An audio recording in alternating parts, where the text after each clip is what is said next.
The following is excerpt from the contract signed on March 30th, 1925, between Rudolph Valentino, as the artist, and the head of United Artists Studio, Joe Schenck, as the producer. I'm citing from page 27 from the Affairs Valentino Companion Guide, The Lost Court Documents of Rudolph Valentino, and I quote, "The producer hereby employs and engages the artist to render his exclusive services as a motion picture artist for and during the period of this agreement, in and about his business of producing motion pictures as herein provided, and the artist hereby accepts such employment and agrees to perform all the duties, obligations, and agreements hereinafter set forth. The artist hereby accepts such employment and agrees that he will, during the term hereof, act, pose, and appear solely and exclusively for the producer, in and about the business of the production by him of the 2 motion picture photoplays in which he is to be called upon to appear, and that he will promptly and faithfully comply with all reasonable directions, rules, and regulations made by the producer in connection with the production of these photoplays. The artist agrees to perform and render his services conscientiously and to the best of his ability, and that he will perform and render such services wherever required or desired as the producer may find necessary or convenient in the production of the photoplays. Should the artist be required to perform any services in any place other than the city of Los Angeles, California, or its environs, the producer shall provide first-class hotel and traveling accommodations for the artist to, from, and at location, including the exclusive use of a drawing room if available. The producer agrees to feature and advertise or cause to be advertised the artist as a star in both photoplays in which he appears under the terms hereof, and to advertise him or cause him to be advertised in a substantial manner and in accord with his standing and reputation.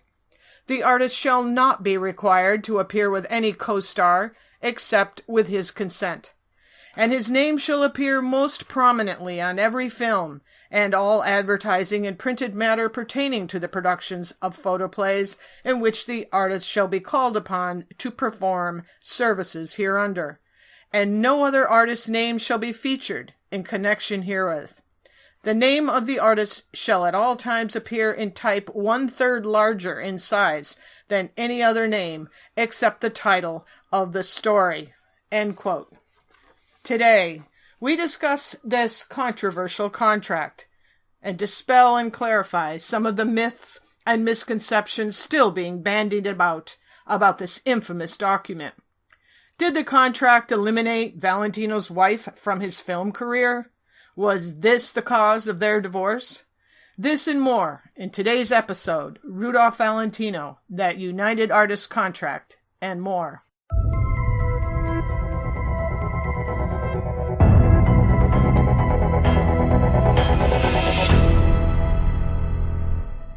Ciao! I am Renato Floris, the proud publisher of all the scholarly and entertaining books on Rudolph Valentino and Natasha Rambova by Evelyn Zumaya. I'm here today with Evelyn to discuss more about her fascinating work. Ciao, Evelyn. Ciao, Renato. Today's topic, the United Artists Contract. And if ever there was a story of life in the fast lane in the spring of 1925, I think this would be it.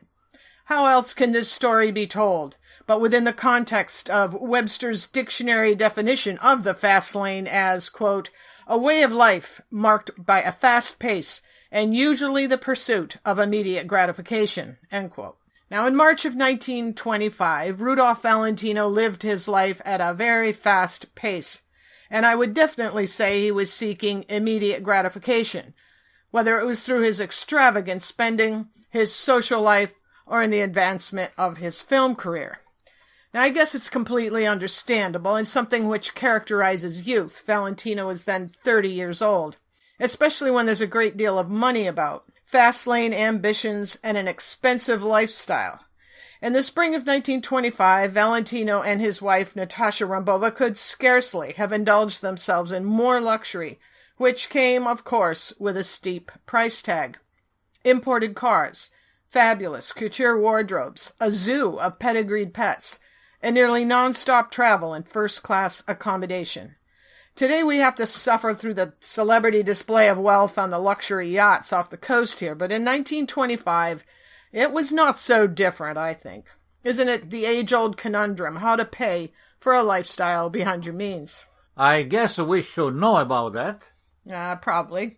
The story of the mighty United Artists contract had its roots in this frantic race for cash to fund the Valentino's lifestyle. So I will focus on how it came into being, what it contained, and the fallout thereof. If I were to relate Valentino's history for the preceding couple of years leading up to the signing of this contract, I'd be talking for hours. I invite listeners to hear our previous episodes to find those discussions. For today's focus on this contract, I will say that it came about in a time of professional crisis for Valentino. His efforts to have complete artistic control over his own movies via the Ritz-Carlton Picture Company became, as we know, a failed mission. I'm going to read a portion of an article, a rather snide piece, actually, I think, but from the New York Daily News, dated March 15th, 1925, just 2 weeks before Valentino signed the United Artists contract, and this is about his failed mission with Ritz-Carlton. And I quote, "It sounds vicious, but I must say I told you so." And that to Rudolph Valentino. Some time ago, we printed the story that famous players Lasky held Rudy's career in the palms of their hands, even though Rudy fondly imagined that it was Ritz-Carlton people who were backing his pictures. We suggested that while Ritz-Carlton were ostensibly the backers, the money was coming from the old bank books of the Vine Street studios. Readers were indignant. Rudy was indignant. Everybody at Ritz-Carlton offices were indignant.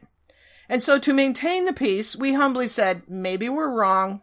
Maybe some kind old men were really backing Rudy's artistic endeavors. Now comes the news of the blow. Rudy had just finished making Cobra, the first picture for his new firm. He decided to make The Hooded Falcon and wanted a certain actor, Alan Hale, for his director.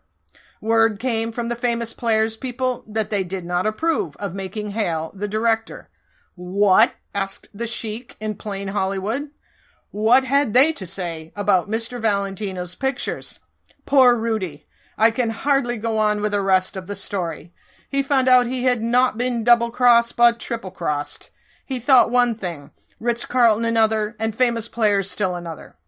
The money was coming from his old bosses, was it? All right. He'd go over and see Joe Schenck and join United Artists. Rudy did it. At least he walked out of his own studio forever and is awaiting developments with United Artists, of which Schenck is a sort of business chief. End quote. So as soon as Valentino's trusted manager, George Ullman, became aware of the Ritz-Carlton situation, he moved to secure the new contract to ensure an uninterrupted income. For the actual spending by Rudy and Natasha then was epic, including gowns for Natasha designed by Parisian designer Paul Poiret and a small herd of high-priced pedigreed Pekingese. For Rudolph, antiques of all kinds from books to furniture to weaponry, custom-built French cars, tailored suits, ordered by the dozens in a stable of the finest horses money could buy. On it went. And of course there was the purchase of their new home in Beverly Hills, which they called Falcon Lair. In July of 1925, it was reported that in addition to the extensive renovations on the house and property, Valentino planned to install an airplane landing strip on the acreage. And I cite that to the Chicago Tribune, July 6, 1925, under a section titled Close-Ups, and I quote, Rudolph Valentino says he's going to install an airplane landing at his new Italian villa, which is set in the midst of 9 acres in Beverly Hills, California. Now, I just want to say as an aside, the mention of those 9 acres, it's usually said that Falcon Lair sat on 5 acres, but I think those other 4 acres were probably the parcels of land mentioned in the court records I found, referred to as the Beverly Tracts, which surrounded Falcon Lair. But was Rudolph Valentino actually buying up the land to build his own airstrip? Now, so George Ullman was well aware of the Valentinos' need for enormous amounts of cash. He paid all the bills. He was also asked by Rudy and Natasha on many occasions to establish lines of credit, which Ullman knew only exacerbated the couple's tendency to overspend. As he faced the specter of Valentino being without a paycheck, he opened negotiations with Joe Schenck at United Artists, and the result was the contract we are talking about today. Now, I think before we unravel the contract a bit, it might be good to share some background information about the cast of characters of this saga. First, we have Rudolph Valentino at the veritable peak of his international stardom, known as the Sheik, the Great Lover, and in the contract referred to as the Artist. And then we have Natasha Rambova, his very unhappy wife, who at the time was a dominating influence in Valentino's career. But also at that time, her own Hollywood career as a set and costume designer and art director was in jeopardy due to the rampant innuendo that she was a controlling and selfish woman and a very poor wife for Valentino. By March of 1925, she was writing a screenplay, The Hooded Falcon, and had every intention of continuing in her role in her husband's career. And then we have George Ullman, the intrepid negotiator, whose job description would today provide employment for a small army of professionals. He was the accountant, the bodyguard, the manager, confidant, mentor, and overseer of the properties, the staff, and basically all other aspects of Rudolph Valentino's business. Then we have Joe Schenck, the then president of United Artists, born Osip Schenker. As an Russian immigrant, he would head to Hollywood, and in 1916 he married the actress Norma Talmadge. Now, his sister-in-law, actress Constance Talmadge, married Buster Keaton. This contributed to Schenck's influence, for sure, in the motion picture industry. And we will also hear about John Considine, one of Schenck's producers, and father of the actor John Considine. So, are we ready to delve into the story of the United Artists contract, Renato? Oh, yes, I am all ears. Okay. Now, at the time this contract was negotiated and then signed, Rudolph Valentino, as I just said, was about to be out of work. His wife, Natasha, had assumed a dominant role in the production of his recent films and was working on her own screenplay. But the pressures of fame and high finance had their marriage on shaky ground, as they overextended themselves financially by any standards. And I emphasize this point to demonstrate that it was George Ullman's role to keep the cash flowing by securing contracts. And who else would he tap at that point in time but Joe Schenck? Ullman certainly started at the top. United Artists was at that time the most highly respected studio in Hollywood. But by 1924, the studio, which was founded as a cooperative of actors trying to gain control over their own films and careers, Douglas Fairbanks, D.W. Griffith, Charlie Chaplin, Mary Pickford, well, the studio faced the reality of funding movies which would meet their high standards of quality. Griffith had left the studio by 1924, and it was then Joe Schenck was brought in as president, and with his wife Norma Talmadge, her sister Connie, and brother-in-law Buster Keaton, he guaranteed the studio he would generate the needed revenue. So when Ullman and Schenck began negotiating, both men had a lot to gain.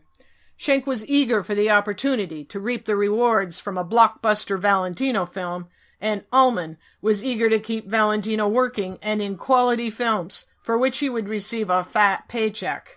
So, why was this contrast so problematic for Valentino and Natasha? As I've mentioned, by the spring of 1925, Renato, Natasha had really established herself as a force in Valentino's career. So I think any producer interested in signing a contract with Valentino certainly knew all about his talented and strong-willed wife at his side, who not only acted as an art director, but a wall of defense between her husband and the motion picture industry. And, by the way, in our latest book, The True Rudolph Valentino by Baltasar Fernandez-Coué, which you translated into English, Coué writes specifically about some of Natasha's efforts to shield Valentino from nefarious influences in Hollywood. But it's logical to assume that Joe Schenck was well aware of Natasha's influence and role. And I think from the beginning of his negotiations with Ullman, he had zero intention of including her in any contract he put on the table. Natasha had fought hard to demand artistic control over her husband's contracts, and despite the few movies they made where they did have some artistic freedom, she wielded her own control over a great deal of their productions. She had a reputation for ignoring a film's budget, however, in her quest for quality, and for costing producers money with lengthy delays. Who had control over the films was a top priority for Natasha and for a little while Valentino. I think the content of the United Artists contract itself reveals some of the reality Valentino faced regarding his wish to maintain control over his films. This became the sticking point and the aspect of the contract that would cause all the problems in the Valentino marriage.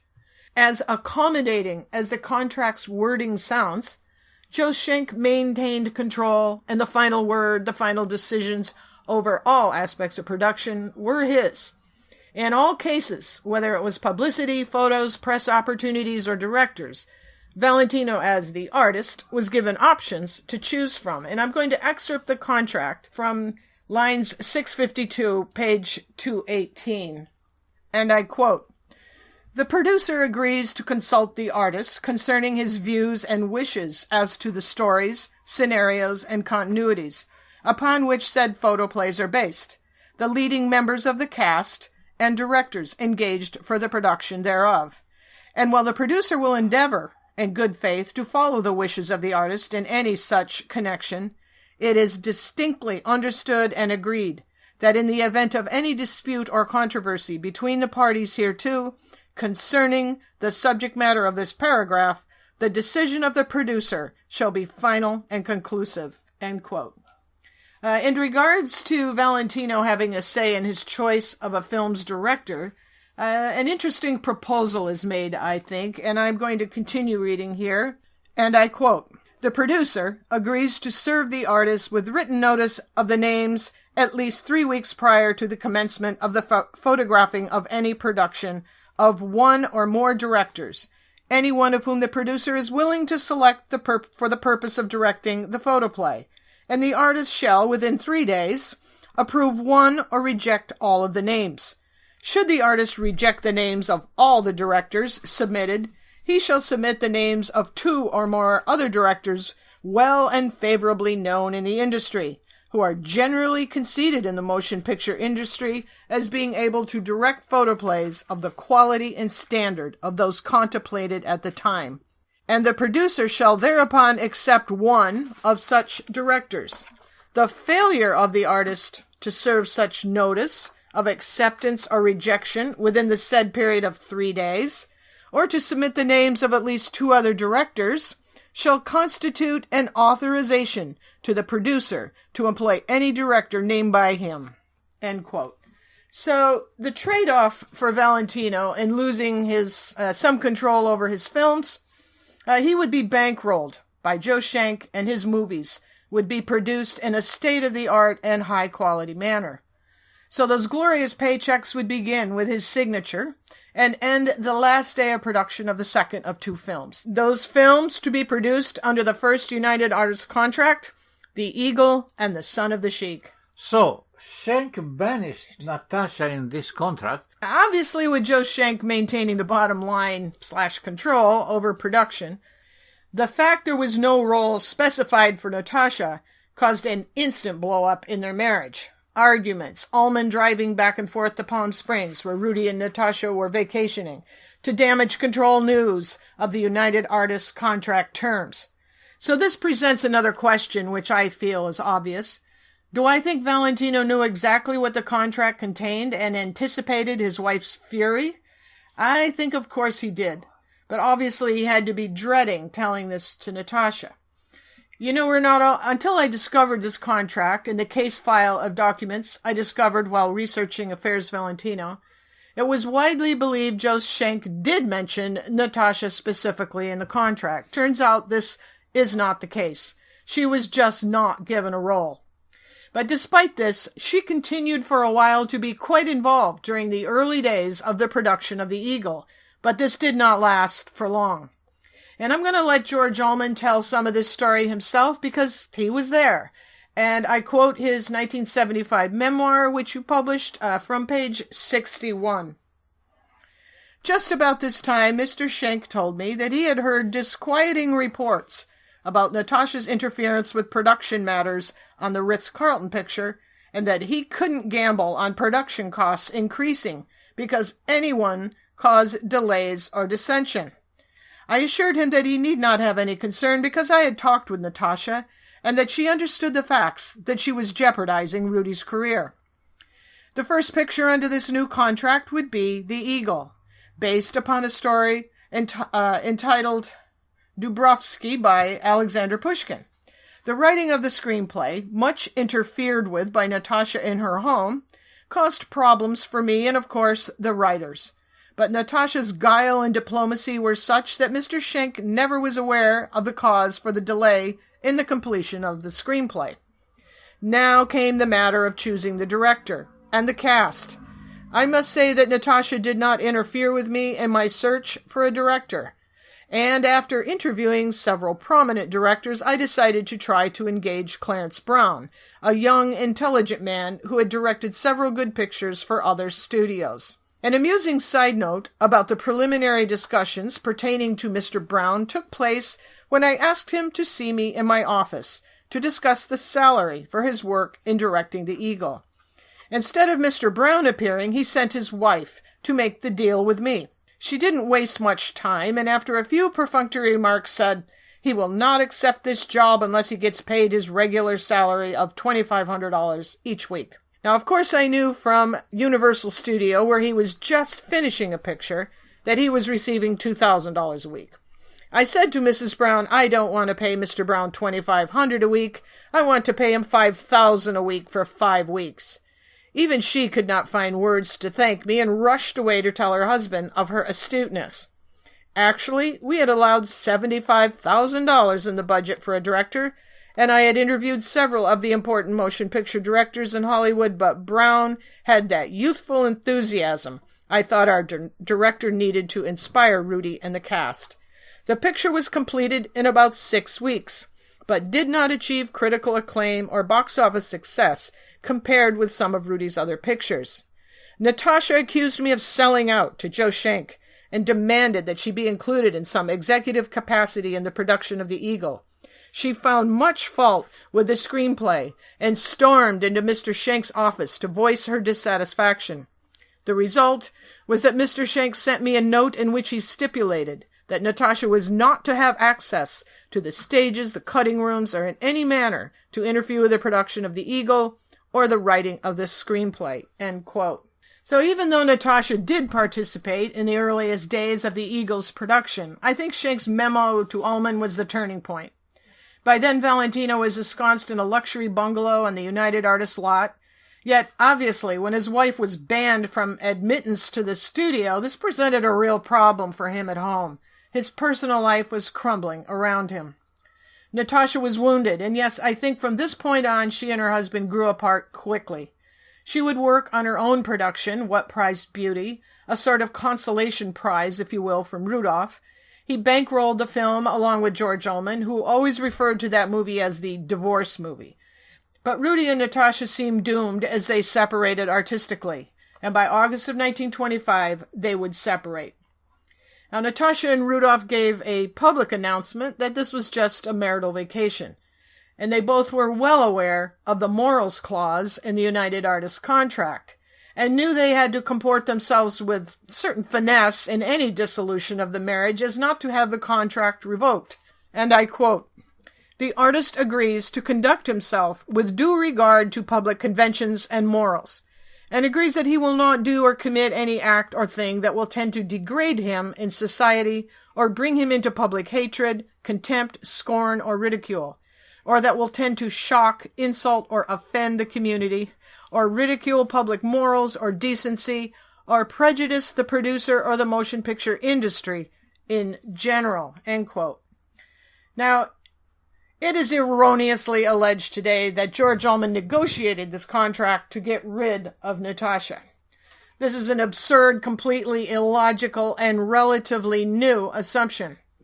It was obvious he worked hard to keep Valentino happy and productive and appearing in as fine film vehicles as possible. This was his job, to create the best possible employment for Valentino. Valentino's success in the films he made stand as proof of Ullman's success as a manager in this regard. As I've said many times, no one influenced either Valentino or Rambova in their decision about their marriage, their decision to separate and then to divorce. I've also said they were two very young and brilliant artists who faced unique challenges in Hollywood. And Natasha, as a woman, a strong professional woman, well, I think she was persecuted, belittled, bullied, and destroyed by the mogul machine. But I do not include in that mogul machine one George Ullman. Ullman negotiated the contracts, brilliantly so, and yes, Schenck promised to make Valentino a millionaire several times over within the next calendar year. Perhaps Valentino felt that Natasha could continue behind the scenes in her same capacity, or perhaps he could have quietly seen her departure from his career as a move to have domestic tranquility, his wife at home, and perhaps some children. But the bottom line was his fast-lane lifestyle and all those bills pouring in. He had to sign on the dotted line. But I feel it is an insult to Rudolph Valentino to portray him as someone who had no clue about the terms of a contract he signed, or someone who would allow other people to tell him when to divorce. I have no doubt the negotiations were tough between Schenck and Ullman, Renato, but for God's sakes, they were not selling Girl Scout cookies in front of a supermarket. There was a lot of money on the table. Deals were struck. It was not about clarifying Natasha's role in Rudy's future United Artists productions. It was a continuation of Valentino's career and an intelligent and realistic move into his successful future. I think an artist always wants to control all aspects in their creations. Yeah, I know that one. They do, obviously. But the complexities of Valentino's fame and box office potential grew to such proportion that this was not so realistic for him. Obviously, his movies became complicated productions, requiring the backing of a studio like United Artists. Now, Ullman presented Valentino with contracts that were sweeping in their potential to make the star a very wealthy man very quickly. Yet, today, there are naysayers who argue that Ullman locked Valentino in with the contract and an accompanying distribution contract. Now, what logic does this follow? Who would not want contracts that could make them a millionaire many times over for appearing in state-of-the-art films? Who, at that time, would not want someone with the power of a Joe Schenck to distribute their films? And in those days, as movies were made much more quickly than now, 2 and sometimes 3 movies could be produced in 1 year. As we heard Ullman just say, The Eagle was filmed in 6 weeks. A contract for 2 or 3 movies did not represent such a long time frame. The contract was a very lucrative one for Valentino, wasn't it? Oh, it was. And I'm going to read about that from Affairs Valentino, page 255. And I quote, "In the spring of 1925, it was relatively unheard of for a movie star to receive a percentage of their film's profits. If Rudy did sign the contract George was finalizing with Schenck, he would not only receive his stipulated salary, but nearly 50% of the profits from 2 films produced within the next year." After George's fiery meeting with Natasha, he met once again with Schenck to finalize the contract, which contained several groundbreaking terms. Rudy would appear in 2 movies of not less than 5 reels, no more than 10 reels, and be guaranteed he would be consulted regarding the choice of both screenplays. In addition to Rudy's impressive 50% of the profits, he would receive a salary of $100,000 per film. He would receive this $100,000 as follows. For the first of these 2 films, he would receive $50,000 in cash upon signing the contract, and another $50,000 upon completion of the film. For his work in the second film, he would receive a weekly paycheck of $10,000, which would be deposited in his bank account every Saturday morning. Upon the completion of the second film, if Rudy's salary totaled less than $100,000, the balance would be paid in full. Rudy would also receive an additional $50,000 if production costs for each of these films totaled less than $400,000. So, wow. And I have to remind listeners here that the currency exchange for today for those amounts is times 13. So that is a substantial income. Now, we've previously spoken at length about the details of the Valentino separation. And in August of 1925, this took place. By the following spring, Valentino was filming the last of the two movies under this first contract, The Son of the Sheik. With the last day of filming, George Ullman again faced the reality of his boss's ever-increasing overhead. By the spring of 1926, Valentino had just returned from a European promotional tour where he'd ordered a king's wardrobe and returned to Los Angeles on a continued spending binge, which included more extensive renovations on his home Falcon Lair. So, for George, generating cash and a new contract became the order of his day. He first of all negotiated a loan in the interim with the Cinema Finance Corporation. And I'm going to read a little bit about that from Affairs Valentino, page 312. And I quote, "With The Son of the Sheik headed into post-production, Rudy had fulfilled his contractual obligations with United Artists, and his paychecks ceased. His legions of creditors from Los Angeles to New York to London and Paris were well aware of this inevitable day, and with this in mind, George turned his attentions to securing Rudy's future income. As a band-aid on the hemorrhaging financial situation, George negotiated a stopgap $150,000 one-year loan at 7% interest from the Cinema Finance Corporation. In order to secure the loan, George was required to post nearly all of Rudy's real property and assets as collateral. With the Cinema Finance Company's check in hand, George paid off Rudy's loudest creditors. However, the loan's monthly payment of $13,375 only increased the pressure on George. In addition to this steep monthly payment, Rudy was also responsible to pay the monthly premium on a $125,000 life insurance policy purchased on his valuable self by the Cinema Finance Company.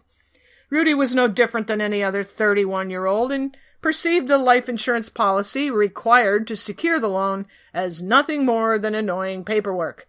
But George was about to make only 3 payments on the life insurance policy before it would have to be cashed in." End quote. So meanwhile, George sets out to secure that next contract. And I read about this from his memoir, from page 71, and I quote, "Now I had to find another contract quickly, because Rudy's manner of living hadn't changed.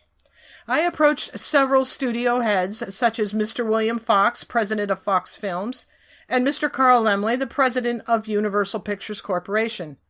When I stated the financial arrangements I wanted for Valentino, Mr. Fox asked me whether I'd seen his very successful picture, The Iron Horse. When I said that I had, he asked me, 'What do you think it cost?' I said I believed that it had cost about $800,000. He said, 'It cost me $35,000 in its entirety.' And that was the end of our discussion, for I had told him that Rudy had to get $150,000 plus a percentage for himself alone. Mr. Laemmle asked me to meet him in the Ambassador Hotel in downtown Los Angeles early one morning. When I mentioned terms, he bluntly told me that such a deal was impossible for his company, because the amount I asked was the most they ever spent for an entire picture. I had purposely avoided seeing Mr. Schenk, hoping for an approach from him. I almost had decided to speak with him the following day to discuss further productions with Valentino to be released by United Artists. But that evening, I received a phone call from Mr. Schenk's assistant, who asked me to see Mr. Schenk the following day to discuss a deal for more pictures starring Rudy. I met with John Considine, Mr. Schenk's assistant, and Mr. Schenk at the appointed time, and we began to discuss a new contract.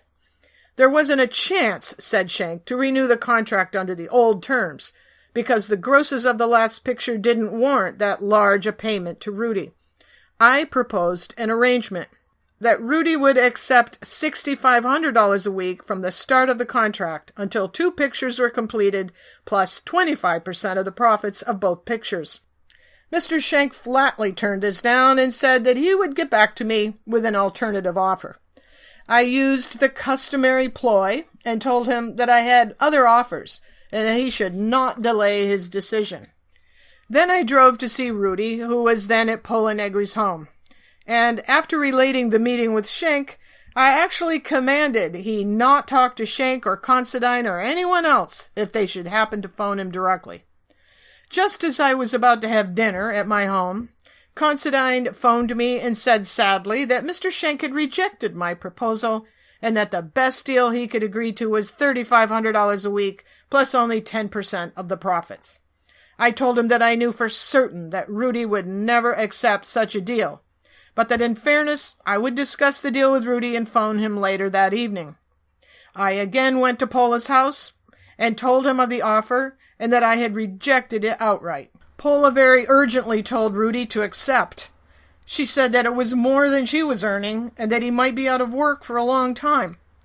His reply to her was another indication of his confidence in me. He said, "This is entirely up to George, and he will decide what to do."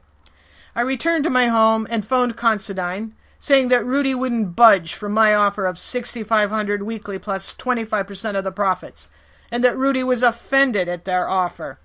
Considine told me that Mr. Schenk was even at this time in touch with another star, Gloria Swanson, and I told him to tell Mr. Schenk that I wished him all the good luck in the world.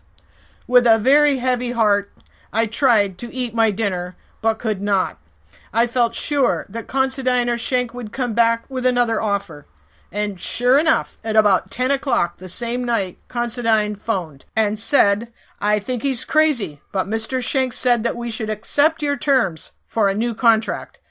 We agreed that salary would commence immediately upon signing.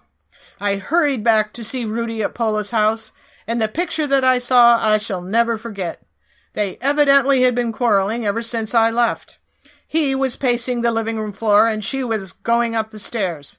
When I told him the good news, he looked up at Pola and said, "You bitch," and abruptly left the house with me. After several offers and rejections, Schenk finally came up with a play, then on Broadway, called The Firebrand, which was based upon the life of Benvenuto Cellini. It was a very dramatic play about the famous Italian sculptor, who in his own life had been much of a daredevil and was much beloved by many women.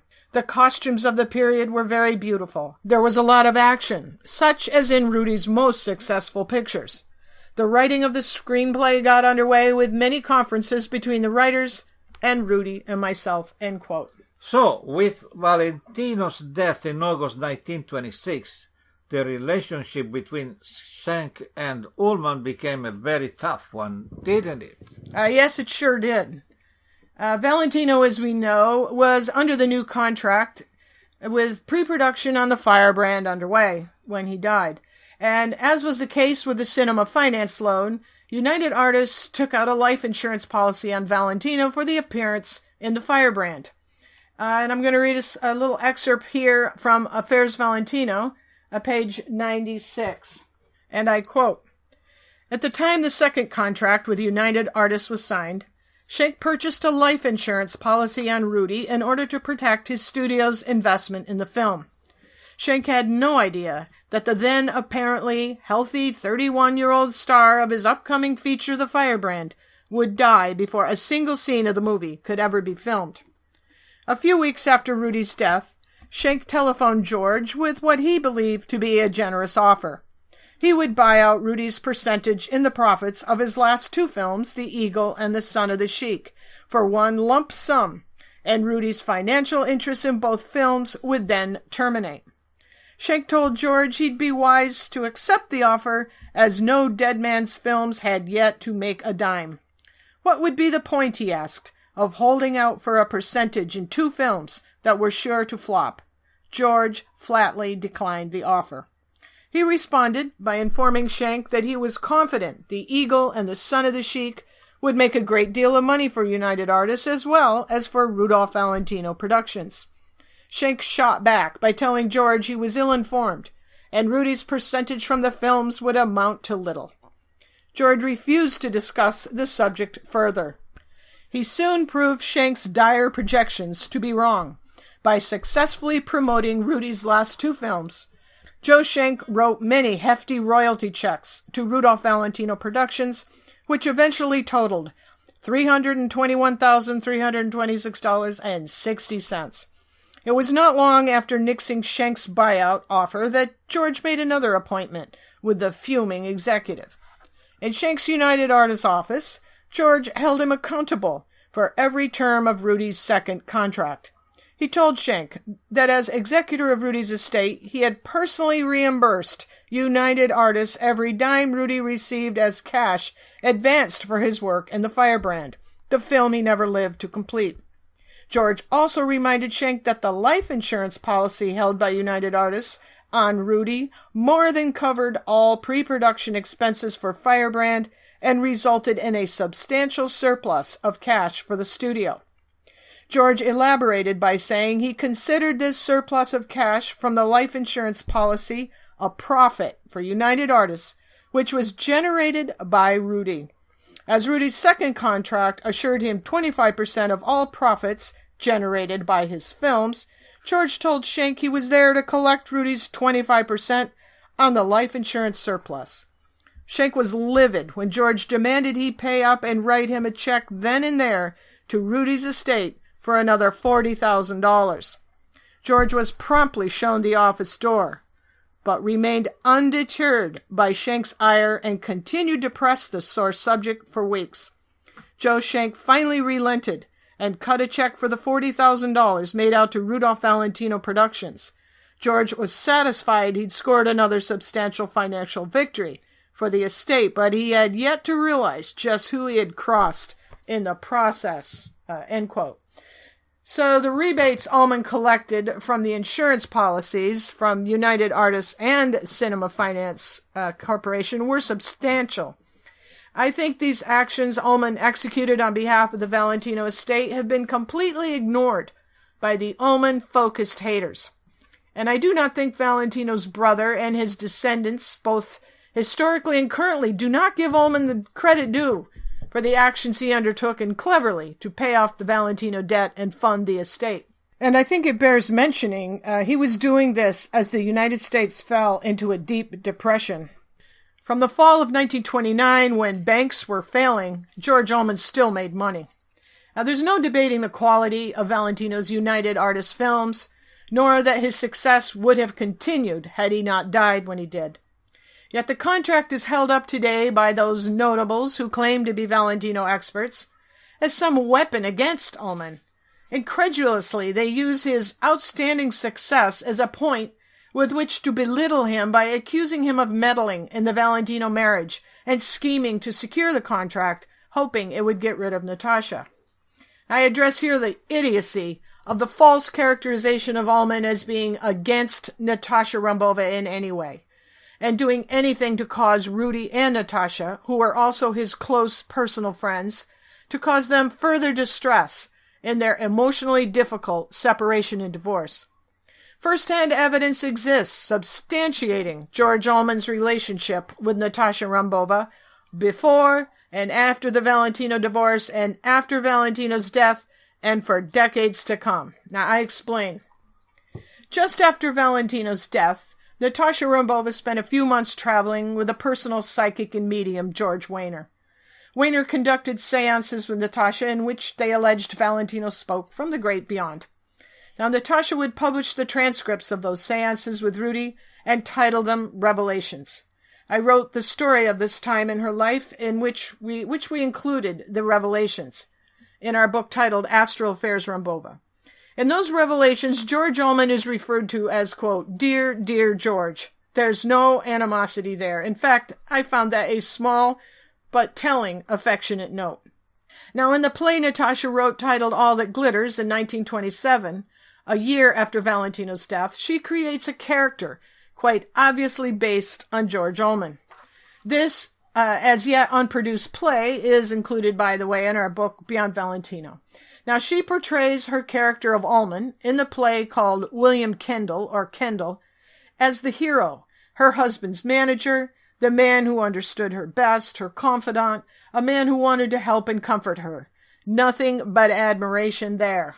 And Ullman did accompany Natasha and her aunt on that train east upon separating from Valentino. He stayed in New York to secure an agent for her and wrote sensitively about her grief at the separation. In both the books by Ullman and Rambova, published shortly after Rudolph Valentino's death, they speak kindly of each other. There's no animosity. And in our latest book, The True Rudolph Valentino by Baltasar Fernandez Coué, he sure lets loose about the prevalent animosity towards Natasha Rambova, and this was in 1926. I remind listeners who might not know, Valentino was collaborating with Coué on this book in the last months of his life. As it was only published in Spanish after Valentino's death, your translation, Renato, has been a great source. Thank you. But I think in regards to Natasha, Baltasar Coué went overboard and is quite misogynistic. But despite his blaming of Natasha Rambova for many, many things, there is no blame hurled Ullman's way by Baltasar Coué, even though he was staying in Falcon Lair and was a witness to Ullman's presence. And again, there is no mention of Ullman having any role in the Valentino divorce or to having any nefarious presence at all. Now, moving forward, in 1990, Gene Valentino wrote a letter to Michael Morris. Michael Morris contacted Gene when he was researching his biography of Natasha Rambova, Madame Valentino. And in a couple of blistering paragraphs, Gene Valentino destroys Rambova, with his laying all the blame on her for the breakup of the marriage, saying she was not, and I quote, a comprehensive woman. Despite Gene Valentino's family's heavy and unwarranted, baseless defamation of Ullman over the decades, he had nothing to say about Ullman when it came to the reasons for the Valentino divorce. I personally think if there was anything to that, oh brother, he of all people would have said it, and he did not. So, how did this gross misconception come about? The false and defamatory portrayal of George Ullman as a conniving shyster, as they say, who willfully had that specific contract with United Artists drawn up to force Natasha out of her marriage. This was first claimed by Falcon Lair handyman Lou Mahoney in his grudge fest of an interview in those now infamous tapes, which were used as a basis for the Jack Scagnetti book on Valentino and an article in Movie Classic magazines some years after Mahoney's death. Now, Mahoney's fury with all things Ullman is curious, because back in the day, 1930, when Lou took the witness stand, when Alberto Valentino was suing George Ullman for mismanagement of his brother's estate, Lou Mahoney supported George Ullman, testifying he was working hard and doing a good job, and I quote, keeping everyone fed. So what happened throughout the years? What kind of deal did he strike? I have my theories based on my discoveries, which I laid out in Affairs Valentino, and I will be delving into that one day here. But in that taped interview, which I have heard, he blamed Ullman for everything. And he, the handyman, who was being paid, I think, something about $40 a week, along with his brother Charles, they were not mentioned in any books on Rudolph Valentino previous to his interview and that article in Movie Classic magazine. He was one of the Falcon Lair staff, but in his later years he was ready to take credit for a lot. But Lou Mahoney was the first to advance the insidious fable that Ullman worked to get rid of Natasha Rambova via that United Artists contract. Until then, such an idea did not exist. So today the United Artists contract has been heaved into the barrels of the Ullman as Satanist weaponry, as someone called them this last week, along with their hysterical blaming of Ullman for the pink powder puff editorial, for the debt Valentino was carrying on and on. It's quite an arsenal. Where will it end? Will they soon be blaming Ullman for the scar on Valentino's cheek, maybe for the death of his mother? It's a calculated contortion of the actual true history, and it stands in direct opposition to the evidence I just referred to. And Renato, before I leave this aspect of this contract discussion, I found more evidence as to Ullman's noble intentions in the months after Natasha left Los Angeles. As I mentioned, he traveled with her to New York, helped her to secure an agent, wrote eloquently about her grief at the separation, but then once back in Los Angeles, he had to contend with an escalating situation with Valentino during his unhappy days without his wife. He was drinking more, carousing. He had a few vehicular accidents which took place while he was drinking and driving too fast. All of this meant many added hours of damage control for Ullman. Valentino was spending even more money in his unhappiness over Natasha's departure, and the debts were mounting, causing Ullman to become somewhat unpopular as he tried to bring about some fiscal order.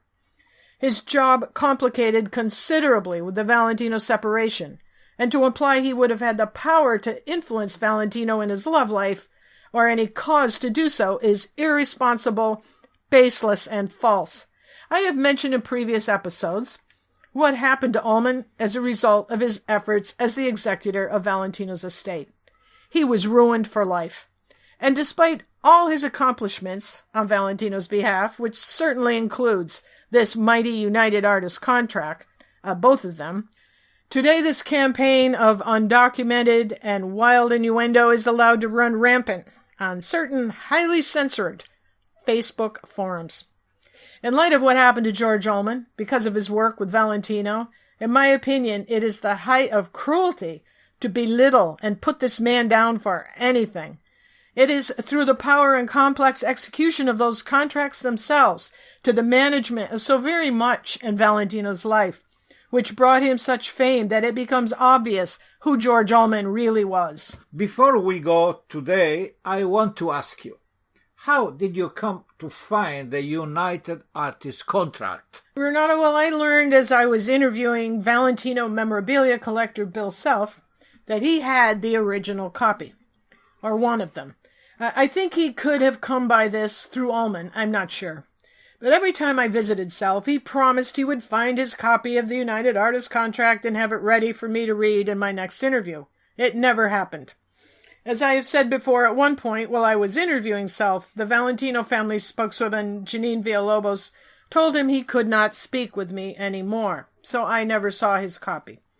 But when I discovered George Ullman's appeals court case file in San Francisco, after a long search, there it was, a certified copy of the United Artists contract, which was included in the evidence, along with about another 1,000 other pages of valuable resource, which provided me with a foundation of Affairs Valentino. Now, there were other contracts included in that case file, such as the contract assigning this United Artists contract to Valentino's corporate alter ego, Cosmic Arts.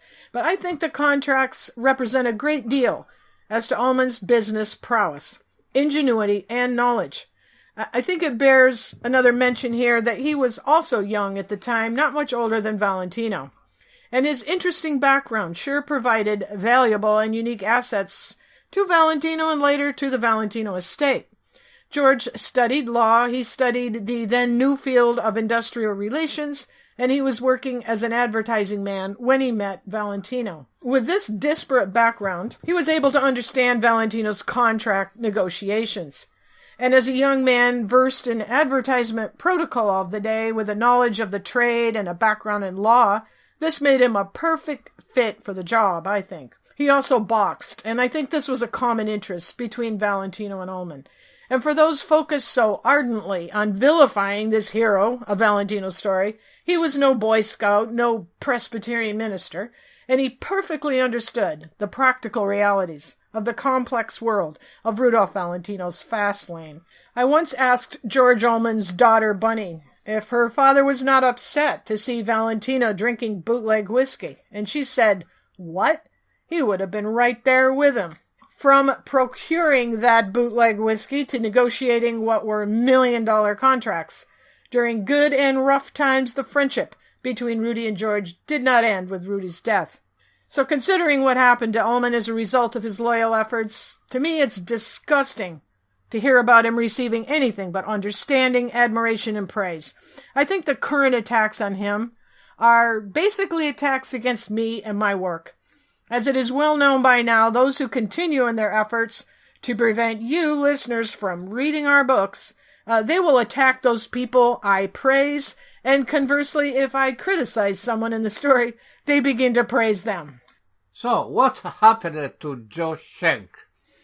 To quote a bit of his Wikipedia page, quote, in 1933, he partnered with Darrell F. Zanuck to create 20th Century Pictures, which merged with Fox Film Corporation in 1935.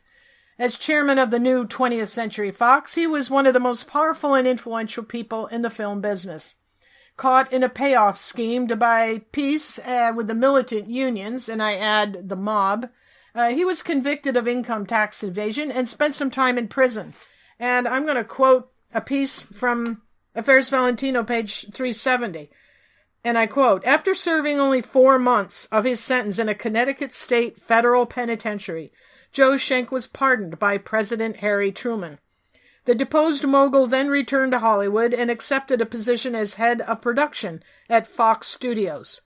By the early 1950s, Joe Schenck was still wielding his executive might and convinced Harry Cohen, the head of Columbia Pictures, to grant a screen contract to a young starlet named Marilyn Monroe. In 1950, the man who once granted Rudolph Valentino a lucrative contract interviewed a new heartthrob candidate, Marlon Brando. Joe Schenck retired in 1957 after suffering a stroke and died in 1961, end quote."